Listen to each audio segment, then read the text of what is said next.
My name is Ranveer Singh Dalal और आज इस वीडियो में हम बात करेंगे 12th क्लास की बुक फ्लेमिंगो की second poem an elementary school classroom in slum. लिखी है स्टीफन स्पेंडर ने, जो कि एक सोशलिस्ट इंक्लाइनेशन के कवि थे। समाजवाद में उनका भरोसा था, सोशल जस्टिस में यकीन करते थे। समाज के सभी वर्गों को बराबरी का दर्जा मिले, बराबर की सुविधाएं मिले, इस तरह की, और समाज के सभी साधनों पर सभी का बराबर का हक हो, इस तरह की बराबरी की बात करते थे। साम्यवाद से प्रभावित थे। और ये जो कविता है, इसमें अगर उनकी थीम की बात करें तो उन्होंने बात की है सोशल इनजस्टिस और क्लास इनइक्वलिटीज़। सोशल जस्टिस, सामाजिक न्याय की बात करी है, बराबरी का हक मिले सभी समाज के वर्गों को, और क्लास इनइक्वलिटीज़ की बात की है, वर्ग भेद की बात करी है कि किस तरह से जो आदर्श स्थिति है वो हमें देखने को नहीं मिलती। समाज के विभिन्न वर्गों में विभेद है, असमानता है। तो इसी को लेके इस पोएम में बात होती है। अब पहले लाइन बाय लाइन हम एक्सप्लेनेशन करेंगे, इस पोएम की समझने की कोशिश इसको करते हैं। पहले मैं इस पूरी पोएम को इसके पहले स्टैंजा को पढ़ता हूँ। Far far from gusty waves these children's faces like rootless weeds, the hair torn round their pallor, the tall girl with her weighed down head, the paper-seeming boy with rat's eyes, the stunted unlucky heir of twisted bones, reciting a father's gnarled disease, his lesson from his desk. At back of the dim class, one unnoted, sweet and young, his eyes live in a dream of squirrel's game in tree room other than this. तो writer एक elementary school को visit करता है और वहाँ जिस तरह के हालात, वहाँ एक क्लासरूम में उसने बच्चों को जिस स्थिति में देखा, तो एक स्लम एरिया के क्लासरूम, एक एलिमेंट्री स्कूल, छोटे बच्चों के स्कूल के क्लासरूम में जो नज़ारा उन्होंने जिस रूप में बच्चों को देखा, उसको देखने के बाद उन्होंने ये पोएम लिखी, उनको ऑब्ज़र्व करने के बाद। तो पहले स्टेंजा में वो उन बच्चों की बात करते हैं कि वो किस तरह के नज़र आते हैं। Far far from gusty waves these children's faces, समुद्र की ज़ोरदार लहरों से, उस हेल्दी एनवायरनमेंट से दूर, बहुत दूर, इन बच्चों के चेहरे लाइक रूटलेस वीड्स, जड़ से उखाड़ दिए गए खरपतवार जैसे मुरझाए हुए। The hair torn round their pallor, और उनके चेहरे, उनके सिर के बाल मैले कुचैले, कटे फटे। The tall girl with her weighed down head, एक लंबे कद की लड़की उन्हें नज़र आती है क्लासरूम में, जो कि सिर उनका बोझिल हो रहा है। जिस तरह से कई बच्चे मैल न्यूट्रिशन की वजह से, कुपोषण की वजह से उनका शरीर का डेवलपमेंट और ग्रोथ उतनी संतुलित नहीं हो पाती है, तो ऐसा लगता है कि सिर उसका बाकी शरीर के अनुपात में बड़ा है, तो बोझ वहन नहीं कर पा रही है अपने सिर का, इस कदर कमज़ोर है। The tall girl with her weighed down head, और ये दर्शाता है कि वो उदास भी हो सकती हैं, किसी तरह का बोझ उसके मन पे और शरीर पे है। The paper seeming boy with rat's eyes, और एक लड़का जो कागज़ के जैसा दुबला पतला है और रैट के जैसी आँखें हैं, इस तरह की आँखें, ये दर्शाता है कि किसी तरह से वो डरा हुआ भी हो सकता है। The stunted unlucky air of twisted bones, और ये जो लड़का है, ये विरासत में इसको मिली है अवरुद्ध वृद्धि, stunted growth. The stunted unlucky air, तो इस लड़के के बारे में कहा गया इसकी ग्रोथ रुक गई है, अवरुद्ध हो गई है और बदकिस्मत वारिस है।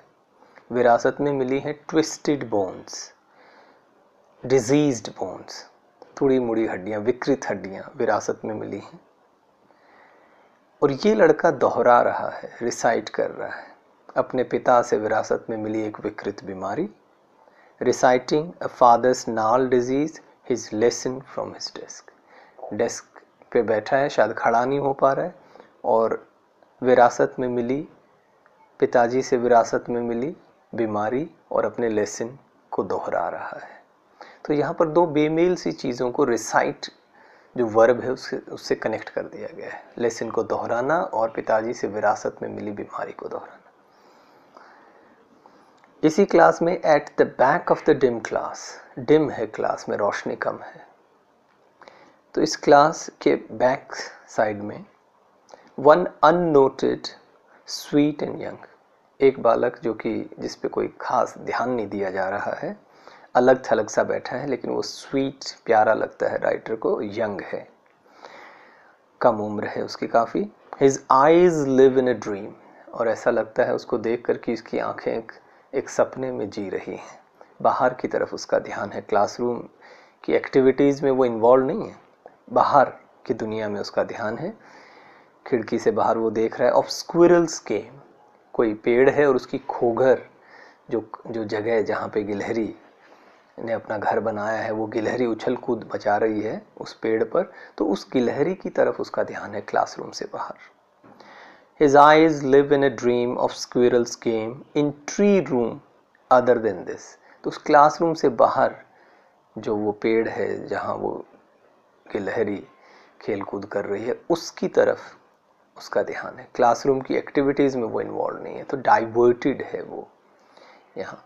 तो इस तरह से पहले स्टेंजा में हमें पता लगता है कि क्लासरूम में मौजूद उन बच्चों की स्थिति क्या है। तो हमें एक एहसास होता है पूरे माहौल का कि एक अनहेल्दी एटमॉस्फेयर है, ख़ास तौर से उनकी फ़िज़ीक को लेकर, how they look physically, it's quite unhealthy. Most of those students are malnourished and unhealthy, weak, diseased. अब इसमें अगर इस स्टेंजा में हम अलंकारों की बात करें तो फार फार रिपीटेशन है पहली लाइन में, दूसरी लाइन में लाइक रूटलेस वीड्स, तो कंपैरिजन है, तो यहाँ सिमिली है, comparison with the help of words like and as, तो लाइक शब्द की मदद से कंपैरिजन है, तो यहाँ सिमिली है, उपमा अलंकार। और इसी में अब तीसरी और चौथी लाइन में the paper seeming boy, seeming, तो सीम जहाँ होता है वो भी लाइक की तरह ही काम करता है, तो तुलना की गई है सीमिंग शब्द की हेल्प से, तो यहाँ भी उपमा अलंकार है, सिमिली है, कंपैरिजन है। और ये कुछ यहाँ इस स्टेंजा में कुछ अलंकारों का इस्तेमाल किया गया। नाल डिजीज़, यहाँ पर रूपक अलंकार है, मेटाफर है, डिजीज़ को जो है नाल्ड बताया गया है, विकृत, एक तरह से किसी विकृत वस्तु से उसकी तुलना की गई है। अब बात करते हैं सेकंड स्टेंजा की। तो पहले स्टेंजा में बात करी स्टूडेंट्स की कि वो बच्चे दिखते किस किस्म से हैं, किस तरह के वो नज़र आते हैं, बीमार, कमज़ोर, कुपोषित। दूसरे स्टेंजा की बात करते हैं। On sour cream walls, donations, Shakespeare's head, cloudless at dawn, civilized dome riding all cities, build flowery Tyrolese valley, open-handed map, avoiding the world its world, and yet for these children, these windows, not this map their world, where all their future is painted with a fog, a narrow street sealed in with a lead sky, far far from rivers, capes and stars of words। तो दूसरे stanza में writer बात करता है वो classroom किस तरह का नज़र आता है, बच्चों से हटके वो क्लासरूम की दीवारें किस तरह का नज़र आता है क्लासरूम, तो इंफ्रास्ट्रक्चर किस तरह का, किस तरह से वो दीवारें और वो किस तरह का लुक जो है वो है दीवारों का। तो पहली लाइन में बात करते हैं ऑन सॉर क्रीम वॉल्स, तो दीवारें उनके रंग की तुलना, उनके मैले कुचैले और फीके पड़ गए रंग की तुलना सॉर क्रीम से की गई है। क्रीम या दूध जो बिगड़ जाता है और मटमैला हो जाता है, पीले रंग का हो जाता है, तो उस तरह का फेडेड और येलोइश कलर, मैला कुचैला वो दीवारें नज़र आती हैं, बहुत नीट एंड क्लीन और वाइट वॉश्ड नहीं है। On sour cream walls donations. तो डोनेशंस का मतलब है यहाँ पर कि डोनेशंस में दिए गए कुछ चित्र वहाँ लगाए गए हैं क्लास की सजावट के लिए क्लासरूम में। शेक्सपियर्स हेड, हेड का मतलब यहाँ एक ऐसी तस्वीर, एक पोर्ट्रेट शेक्सपियर का है जो कि महान साहित्यकार हुए हैं, इंग्लिश के ड्रामाटिस्ट, नाटककार। तो उनका चित्र है। क्लाउडलेस एट डान, कोई प्राकृतिक नज़ारा भी है जिसमें सुबह का सुंदर नज़ारा, जो साफ़ सुथरे आसमान, नीले आसमान का नज़ारा है, एक प्राकृतिक दृश्य है सुबह का। सिविलाइज्ड डोम राइडिंग ऑल सिटीज़, और कुछ हिस्टोरिकल बिल्डिंग्स जो कि विश्व के खास खास बड़े बड़े शहरों में पाई जाने वाले हिस्टोरिकल बिल्डिंग्स की तस्वीरें हैं। बेल्ड फ्लावरी टायरोलीज वैली, और एक सुंदर फूलों की, बेल शेप के फूलों की घाटी का भी चित्र उस क्लासरूम में दर्शाया गया है। Open handed map awarding the world it's world, और एक हाथ के द्वारा रोल करके खोला जाने वाला मैप भी है वहाँ टांगा गया है, जो कि इस दुनिया की शेप को दर्शाता हुआ, ऐसा लगता है कि इस दुनिया के स्वरूप को प्रदान करने वाला एक ऐसा मैप वहाँ पे टंगा हुआ है। तो ये सारी चीज़ें दर्शाती हैं सिविलाइजेशन को, प्रोग्रेस को, डेवलपमेंट के सिंबल हैं। एक तरह से सारी ही चीज़ें प्रतीक हैं, रिप्रेजेंट करती हैं डेवलपमेंट को। तो एक तरफ तो ये चीज़ें हैं, ये खूबसूरत और तरक्की को दर्शाने वाली चीज़ें हैं, और दूसरी तरफ उन बच्चों की असल ज़िंदगी। And yet for these children these Windows not this map there world. तो इन बच्चों के लिए जो उस क्लासरूम में मौजूद हैं, उनके लिए वो मैप उनकी दुनिया नहीं है। मैप में दर्शाए जाने वाली जो जगहें हैं, जो प्लेसेस हैं, वो उनकी दुनिया से रिलेट नहीं करते हैं। उनकी दुनिया तो उस क्लासरूम की खिड़कियों से बाहर नज़र आती है। These windows, and yet for these children these windows not this map their world। उनकी दुनिया इस मैप वाली दुनिया नहीं है, उसमें कोई हिस्सा नहीं है उनका। उनकी दुनिया तो नज़र आती है उस क्लासरूम की खिड़कियों से बाहर। और वो कैसी दुनिया है? Where all their future is painted with a fog. वो दुनिया जो धुंधलके की दुनिया है, जो पोल्यूशन की दुनिया है, जो अंधकार की दुनिया है, कम रोशनी की दुनिया है। और ऐसा लगता है कि फ्यूचर भी कुछ ब्राइट नहीं है बच्चों का। नहीं लगता कि कोई बहुत तरक्की वो कर पाएंगे। ऐसा लगता है पूरा भविष्य उनका धुंधलके में लिपटा है।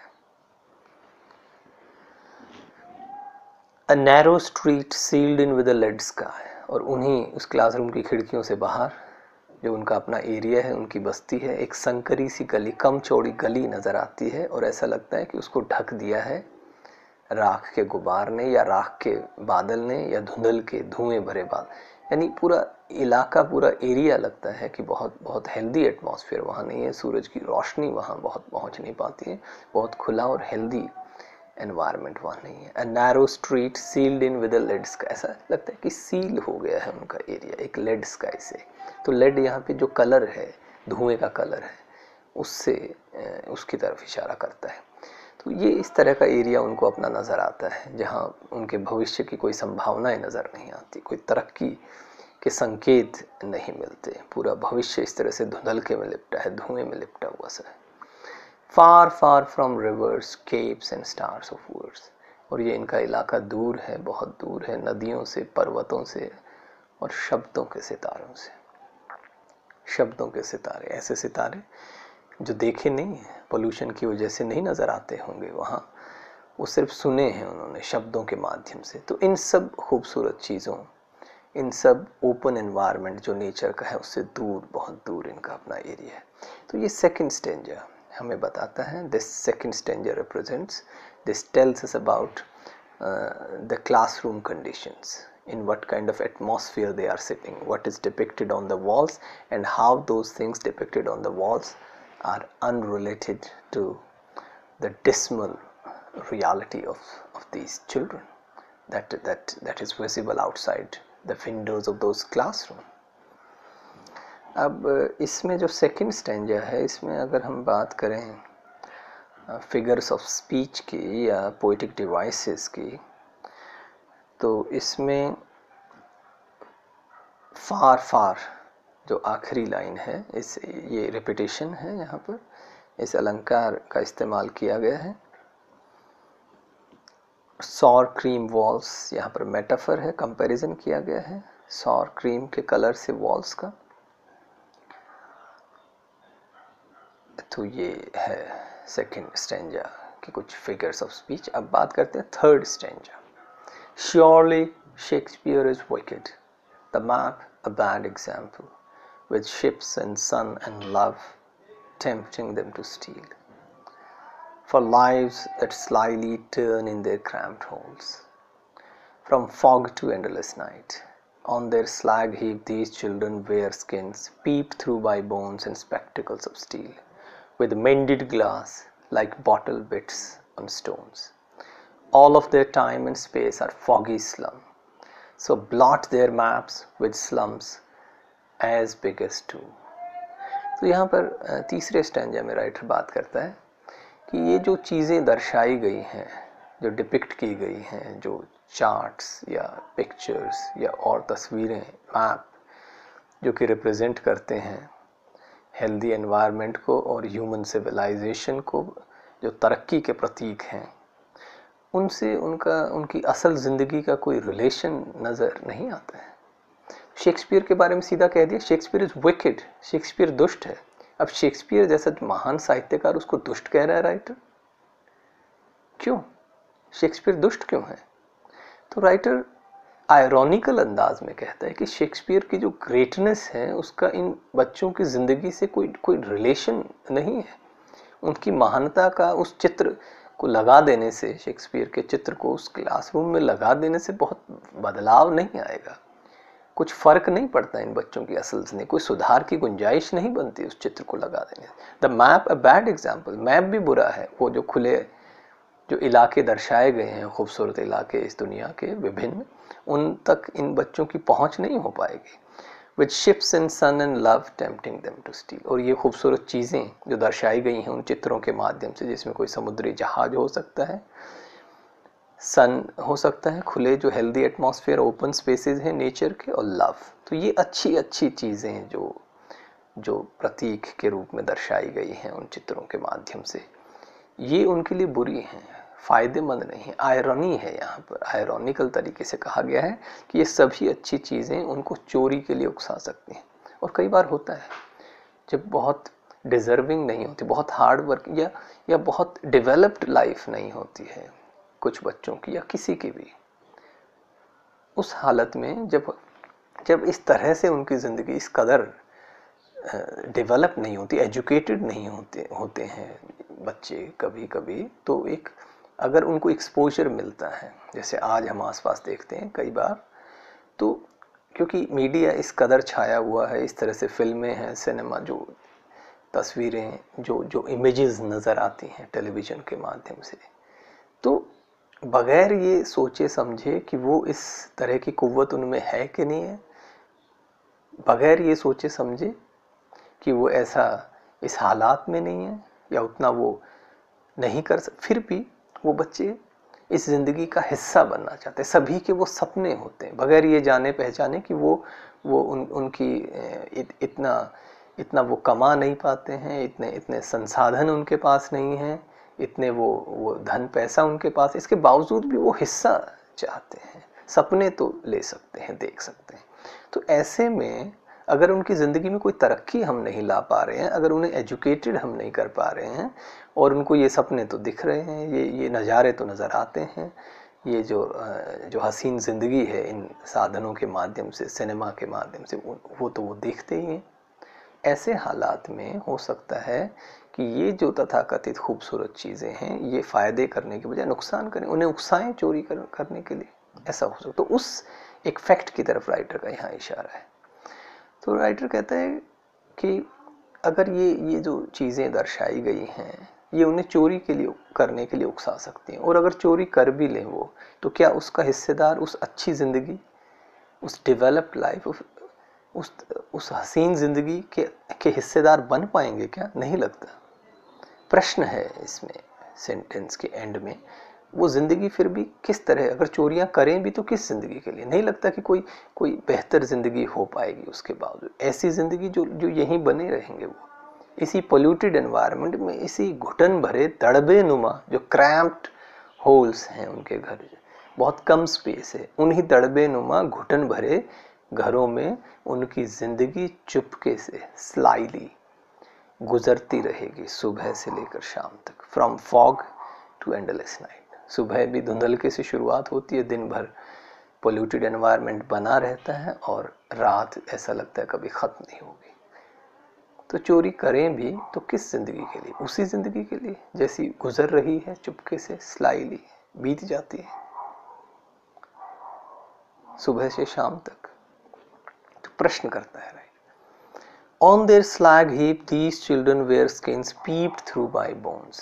अब और उनकी जो फिजिकल एट्रीब्यूट्स हैं, किस तरह के वो नज़र आते हैं फिजिकली, उसकी बात राइटर करता है। तो उनकी जो बॉडी है उसको कंपेयर किया गया है स्लैग हीप, राख के ढेर से।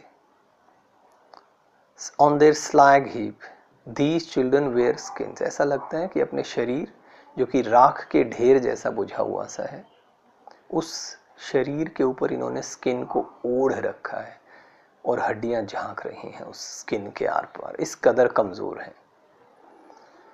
And spectacles of steel with मेंडेड glass like bottle beads on stones. और चश्मा उन्होंने पहन रखा है स्टील का, जो कि रिपेयर करा हुआ है, जिसका कांच टूटा हुआ है। तो वो चश्मा पहने ये बच्चे नज़र आते हैं जैसे कि पत्थर के ऊपर कांच के टुकड़े रख दिए हों। तो उनका सिर जो फेस है उसका कंपैरिजन यहाँ पर स्टोन से किया गया है। तो इस कदर ये बच्चे जो हैं अनहेल्दी और फिजिकली वीक नज़र आते हैं। All of their time and space are foggy slum. इनका समय, टाइम और स्पेस ये धुंधलके से भरा है, फॉग से भरा है। स्लम के जो एट्रीब्यूट्स हैं, जो कैरेक्टरिस्टिक्स हैं, वो छाए हुए हैं। उससे बाहर, उस घुटन भरी ज़िंदगी, उस पोल्यूटेड ज़िंदगी, उस पोल्यूटेड एनवायरनमेंट से, स्मोकी एनवायरनमेंट से, अनहेल्दी एनवायरनमेंट से बाहर आने की कोई गुंजाइश नज़र नहीं आती। सारा उनका समय और उनका इलाका इसी घुटन भरे माहौल में बीत जाता है। तो ऐसे में जब संभावनाएं नज़र नहीं आती तो राइटर इस स्टेंजा के एंड में कहता है, लास्ट लाइन में, so blot their maps with slums as big as two. Slum से ढक दो। स्लम जैसे कि कोई फिजिकल एंटिटी हो गई, कोई बड़ी चादर हो गई, ढक दो इतनी बड़ी स्लम से जितना कि डूम अब एक बड़ा कॉन्सेप्ट है, कयामत का कॉन्सेप्ट, एक भयानक या एक बड़ी घटना कि एक दिन जो है खुदा न्याय करेगा, जब दुनिया का अंत होगा, एक दिन दुनिया का अंत हो जाएगा, डूम। तो यहाँ डूम का मतलब something big, something overpowering, something overwhelming, something that we cannot challenge। तो इतने बड़े स्लम से इनकी ज़िंदगी को ढक दो। तो स्लम से ढकने का मतलब स्लम के एट्रीब्यूट से ढक दो, धुंधलके से ढक दो, पोल्यूशन से ढक दो, स्मोक से ढक दो। ब्लॉट देयर मैप्स, तो इन मैप्स को ढक दो, मिटा दो, पुताई कर दो इनकी कालिक से, फ़ायदा नहीं होगा। तो यहाँ पर राइटर ऐसे होपलेस नज़र आता है सेकंड स्टेंजा के एंड में। तो यहाँ पे इस स्टेंजा में अगर हम फिगर्स ऑफ स्पीच की बात करें तो फार फेचड इमेजरी नज़र आती है हमारे को, बड़ी डिफ़िकल्ट सी, जिसमें उनकी बॉडी का कंपैरिजन स्लैग हीप से किया गया है, जो इंटरनल जो फ्लैश है उनकी बॉडी का। और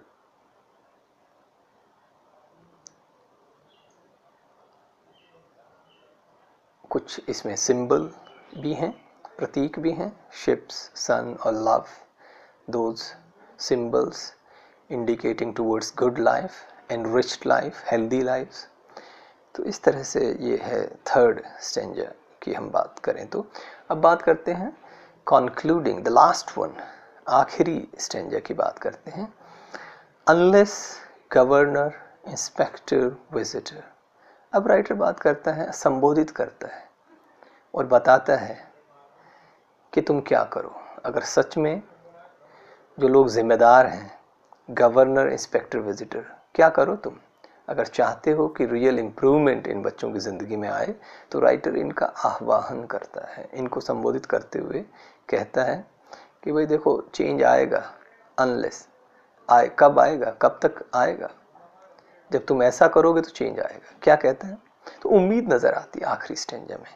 तो एक बार मैं इसको पूरा पढ़ देता हूँ। Unless governor inspector visitor this map becomes their window and these windows that shut upon their lives like catacombs break open till they break the town and show the children to green fields and make their world run azure on gold sands and let their tongues run naked into books, the white and green leaves open, history theirs, whose language is the sun. यहाँ पे writer बताता है कि जब तक, सुन लो, governor inspector visitor सुन लो, जब तक कि ये मैप इनकी विंडो ना बन जाए। ये मैप अच्छाई का प्रतीक है, खूबसूरती का प्रतीक है, खुलेपन का प्रतीक है, हेल्दी एटमॉस्फेयर का प्रतीक है। जब तक कि ये मैप इनकी विंडो ना बन जाए, ऐसा करना है। मैप जो रिप्रेजेंट करता है खूबसूरती को, हेल्थ को, नेचर को, उस मैप की क्वालिटीज़ को लाना है बच्चों की ज़िंदगी में। तो जब तक ये मैप इनकी विंडो ना बन जाए, और जो असल में जो विंडोज़ हैं जो उनको दफन की हैं, उनकी क्लासरूम की विंडो, क्लासरूम में जिस हालात में है उनको देखकर राइटर को लगता है जैसे किसी कब्र में दफन है, कैटाकॉम्स, ऐसी सामूहिक कब्र में दफन है जिसमें। तो वो खिड़कियां जो उनको एक सामूहिक कब्र में दफन किए हुए हैं, तो इस घुटन भरी ज़िंदगी में जिस हालात में, जब तक उनको वहाँ से निकाला ना जाए, जब तक उनको आज़ादी ना दी जाए, तोड़ ना दी जाए, उन खिड़कियों को तोड़कर उन्हें बाहर ना निकाला जाए, और जब तक तोड़ा जाए, जब तक उनको ये अवसर दिया जाए कि वो बाहर चले जाएं, उस शहर में घूमें फिरें, स्वतंत्रता से, आज़ादी से धमा चौकड़ी मचाएं। तो ऐसा करने के लिए राइटर कह रहा है, किसको, गवर्नर इंस्पेक्टर और विजिटर को।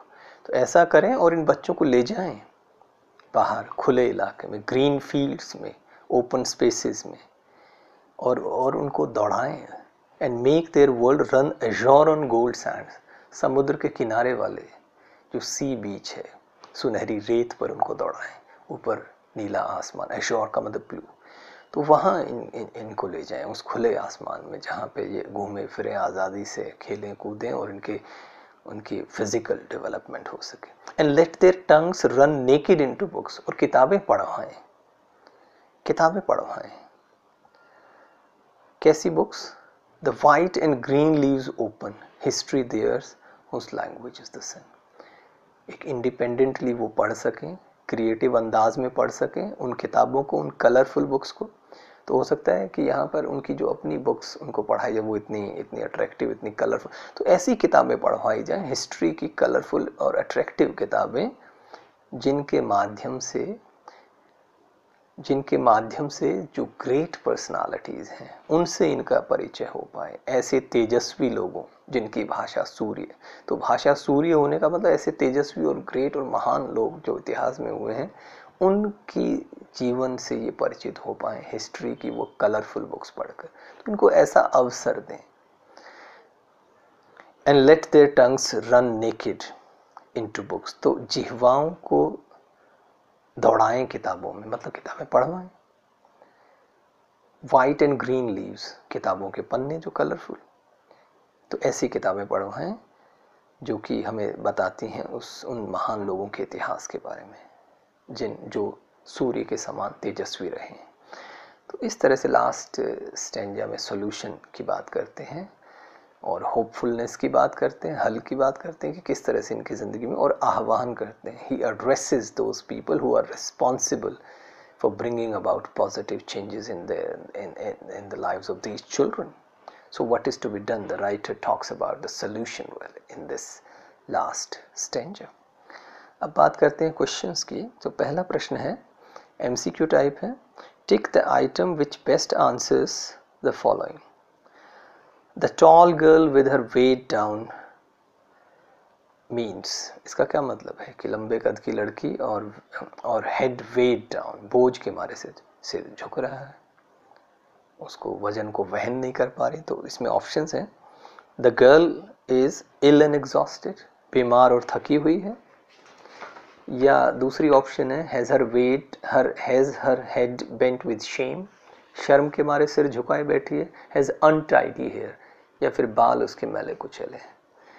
तो इसका सही उत्तर होगा पहली जो ऑप्शन है, इज इल एंड एग्जॉस्टेड, बीमार और थकी हुई है। दूसरा है इसमें the paper seeming boy with rat's eyes, इसका क्या मतलब है? कागज के जैसा लड़का, चूहे जैसी आंखें, क्या मतलब है कि लड़का? पहली ऑप्शन स्लाई एंड सीक्रेटिव है, चालाक है, छुपके से काम करता है औरों से। दूसरा है थिन हंग्री एंड वीक, कमज़ोर, भूखा और पतला है। और तीसरी ऑप्शन है अनप्लेजेंट लुकिंग, दिखने में भद्दी शक्ल का है। तो इसमें सेकंड ऑप्शन इसकी ठीक रहती है, ठीक नज़र आती है, थिन हंग्री एंड वीक, कमज़ोर, भूखा और दुबला पतला है। तीसरी option the stunted unlucky air of twisted bones, इसका क्या मतलब है? लड़का कैसा है? क्या पहली ऑप्शन है हैज़ एन इनहेरिटेड डिसेबिलिटी, या दूसरा वो शॉर्ट एंड बॉनी, छोटे कद का और हड्डियाँ उसकी जो है थोड़ा कमज़ोर नज़र आता है। तो पहला इसमें ठीक ऑप्शन है इसकी, हैज़ एन इनहेरिटेड डिसेबिलिटी, उसको विरासत में अपंगता मिली है।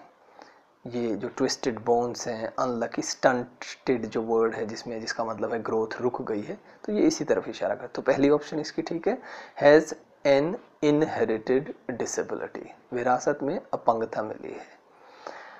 चौथा प्रश्न है इसमें, his eyes live in a dream, a squirrels game in the tree room other than this means, इसका क्या तात्पर्य है, क्या मतलब है? जब कहते हैं उसकी आंखें सपने में तैर रही हैं और एक गिलहरी का गेम बाहर जो चल रहा है उसकी तरफ उसकी नज़र है उस क्लासरूम से बाहर, तो क्या मतलब है कि लड़का, द बॉय इज, पहली ऑप्शन है sorry, full of hope in the future, भविष्य को लेकर उम्मीद है लड़के को, आशान्वित है। दूसरा मेंटली इल, मानसिक रूप से बीमार है। और तीसरा डिस्ट्रैक्टेड फ्रॉम द लेसन। तो यही ऑप्शन जो है इसकी सही है, तीसरी option, distracted from the lesson, lesson से उसका ध्यान भटका हुआ, डिस्ट्रैक्ट हो गया है वो लड़का।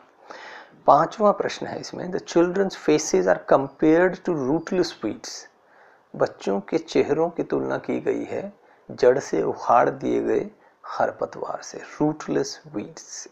तो इसका क्या मतलब है कि वो इनसिक्योर है, पहली ऑप्शन आर इनसिक्योर, असुरक्षित हैं, और दूसरी आर इल फेड, उन्हें भोजन भरपेट नहीं मिलता, और तीसरा है आर वेस्टर्स, वेस्ट बहुत करते हैं। तो दूसरी ऑप्शन इसमें ठीक है, आर इल फेड, बहुत संतुलित और इस तरह का न्यूट्रिशन वाला भोजन उनको नहीं मिलता, आर इल फेड, भोजन नहीं मिलता भरपेट। दूसरा प्रश्न, अब ये जो प्रश्न थे एमसीक्यूज जो हमने डिस्कस कर लिए, जो पहले प्रश्न के पार्ट्स थे 5, और अब है दूसरा प्रश्न, what do you think is the colour of sour cream, किस तरह का होता है सॉर क्रीम का कलर? तो faded yellowish we can say. Why do you think the poet has used this expression to describe the classroom walls, क्यों इस expression का यूज किया? तो सॉर क्रीम, सॉर जो वर्ड है सार, ये दर्शाता है कि how certain things go, certain things do not indicate towards hope, सपनों के टूट जाने की तरफ इशारा है, और अनहेल्दी एटमॉस्फेयर की तरफ इशारा है, मैले कुचले एनवायरनमेंट की तरफ इशारा है। इसलिए इस फ्रेज का इस्तेमाल किया गया है, sour cream. You know, their dreams, the possibility of their dreams turning sour, the possibility that their dreams won't come true.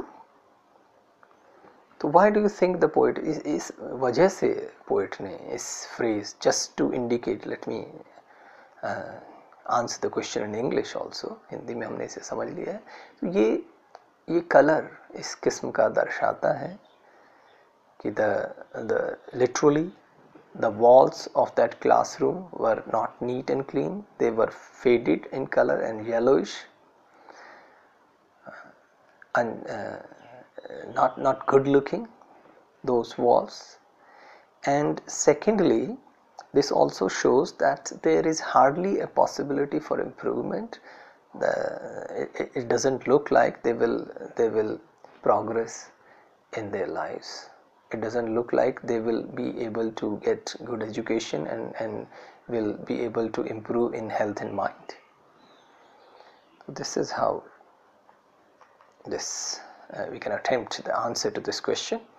तीसरा प्रश्न है, the walls of the classroom are decorated with pictures of Shakespeare, buildings with domes, world maps and beautiful valleys. ये चीज़ें, इन चीज़ों से वो दर्शाई गई हैं, उस क्लासरूम की दीवारें सजाई हुई हैं. How do these contrast with the world of these children. ये चीज़ें जो खूबसूरती की प्रतीक हैं, जो सभ्यता की प्रतीक हैं, जो हिस्टोरिकल बिल्डिंग्स की तरफ इशारा करती हैं, दुनिया के खुले और हेल्दी एटमॉस्फेयर की तरफ इशारा करती हैं, तो ये किस तरह से इन बच्चों की असल ज़िंदगी से बिल्कुल मेल नहीं खाती.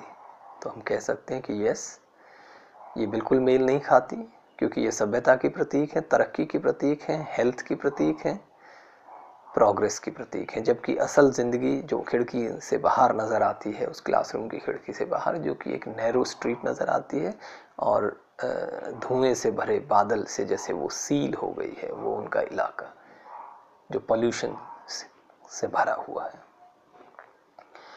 तो we can say in English that there is no relation between the goodness of all these things depicted on the walls of that classroom and the reality of those children. Reality is visible from the windows of that classroom, that unhealthy and polluted environment, the area, the narrow street that is covered by smoky atmosphere, smoky clouds. So that is how it looks, totally unhealthy. It doesn't look like they will be able to progress in their lives. They will gain good health and will be able to develop in mind and body. So that's how we can contrast. So this is how they are contrasted. आखिरी प्रश्न है इसमें, चौथा प्रश्न, What does the poet want for the children of the slums? क्या चाहता है writer, poet क्या चाहता है इन बच्चों के लिए? The poet wants education, good health, nutritional food and open atmosphere and also freedom for these children.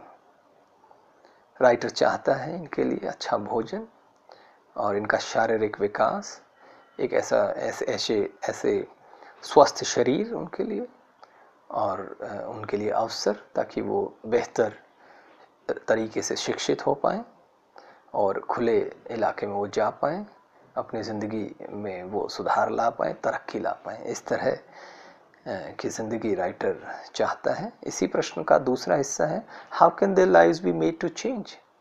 कैसे इनकी ज़िंदगी को बदला जा सकता है. तो यहाँ पर राइटर आखिरी स्टेंजा में, चौथे स्टेंजा में बात करता है कि ज़िंदगी को बदला कैसे जा सकता है, जब वो लोग जो इनके लिए ज़िम्मेदार हैं, जो अधिकारी हैं, governor, visitor, inspector, governor, inspector, visitor, वो लोग ईमानदारी से काम करें इन लोगों के लिए और इनको आज़ादी दें. इस इलाके से बाहर इनको ले जाया जाए, खुले आसमान के नीचे, समुद्र के किनारे, उन्हें मूवमेंट और एक्टिविटीज़ में इन्वॉल्व किया जाए, खेले कूदें वहाँ, और इनको किताबें दी जाएं, अच्छी एजुकेशन दी जाए, जो कलरफुल अट्रैक्टिव बुक्स उनको पढ़ने की आज़ादी दी जाए, जिन किताबों के माध्यम से वो ऐसे इम्प्रेसिव लोगों की, ग्रेट जो पर्सनालिटीज़ हैं, उनकी ज़िंदगी से परिचित हो पाएँ और उसी तरह की क्वालिटीज़ अपनी ज़िंदगी में भी ढाल पाएँ. तो ये इस तरह से ज़िंदगी इनकी बदली जा सकती है. तो in English we can say their lives can be changed only when those people responsible for bringing change in their lives, those higher authorities, inspector, visitor and governor, inspector and visitor, only when they would allow them freedom in the literal sense and in the metaphorical sense, only when they allow them freedom and they take these children to open spaces for good health. They take these children to green fields, they allow these children to run in the open areas, on the sea beaches, on the golden sand, and they are given good books, attractive books to read about lives of great people, great personalities in the history, so that some of the quality of those great people can be brought about in their lives as well, so that they can imbibe certain quality of those people, so that they can enrich their lives with those qualities. So that was the poem, और मुझे उम्मीद है कि आपने इस video को enjoy किया होगा, और अगर आपको ये यूज़फुल लगा तो आप लाइक बटन को प्रेस करना ना भूलें, और शेयर करें इस वीडियो को, और अपने कमेंट्स भी कमेंट बॉक्स में डालें, और चैनल को सब्सक्राइब करना ना भूलें. So thank you, keep watching, thanks a lot.